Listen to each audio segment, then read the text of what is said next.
Hello, അങ്ങനെ ഞാൻ കുറേ നാളുകൾക്ക് ശേഷം വർക്കിന് തിരിച്ചു കയറിയിട്ടുണ്ട്. ഏകദേശം 1.5 മാസമായിട്ടുണ്ട് കേട്ടോ. അപ്പോൾ ഇപ്പോൾ വർക്കിന് പോകുന്നതുകൊണ്ട് പുലർച്ചെ എണീക്കും. ആദ്യം തന്നെ പാത്രമൊക്കെ തേച്ച് കഴുകി. പിന്നെ ഞാൻ ഗ്രീൻ പീസ് കറിയായിരുന്നു കേട്ടോ ഇന്ന് ബ്രേക്ക്ഫാസ്റ്റ് ഉണ്ടാക്കിയത്. അപ്പോൾ അതിൻ്റെ കൂടെ കഴിക്കാൻ വേണ്ടിയിട്ട് ഞാൻ നീർദോശയാണ് ഉണ്ടാക്കിയത്. അത് ഞാൻ ആദ്യമായിട്ടാണ് കേട്ടോ ട്രൈ ചെയ്യുന്നത്. ഇതൊക്കെ യൂട്യൂബ് ഉള്ളത് കൊണ്ട് എങ്ങനെയൊക്കെയോ നടന്നു പോകുന്നുണ്ട്. പിന്നെ അതിൻ്റെ കൂടെ കഴിക്കാൻ വേണ്ടിയിട്ട് കക്ക ഫ്രൈ ചെയ്തെടുത്തിട്ടുണ്ടായിരുന്നു. ഇത് തലേന്ന് മസാല ഒക്കെ തേച്ച് ഫ്രിഡ്ജിൽ വെച്ചതായിരുന്നു. അപ്പോൾ അത് ഞാൻ പൊരിച്ച് വെച്ചിട്ടുണ്ടായിരുന്നു.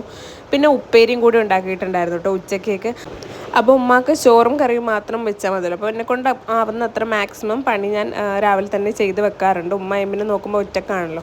അങ്ങനെ അതൊക്കെ കുക്ക് ചെയ്ത് കഴിഞ്ഞു. പിന്നെ ഞാൻ എൻ്റെ ടിഫിൻ ബോക്സ് എടുത്ത് വെക്കാം കേട്ടോ. 2 നീർദോശയും പിന്നെ അതിൻ്റെ മുകളിൽ കുറച്ച് കക്ക ഫ്രൈ ഒക്കെ എടുത്ത് വെച്ചിട്ടുണ്ട്. പിന്നെ കറി നമ്മളുണ്ടാക്കിയ ആ ഗ്രീൻ പീസ് കറി തന്നെയായിരുന്നു കേട്ടോ എടുത്തത്. എനിക്ക് ഉച്ചയ്ക്ക് ചോറ് കഴിക്കുന്ന ശീലം ഇല്ല. അങ്ങനെ കുറച്ച് മന്തി തലേന്ന് വാങ്ങിയിട്ടുണ്ടായിരുന്നു. അതും കൂടി ഞാൻ ചൂടാക്കി വെച്ചിട്ടായിരുന്നു പോയത്.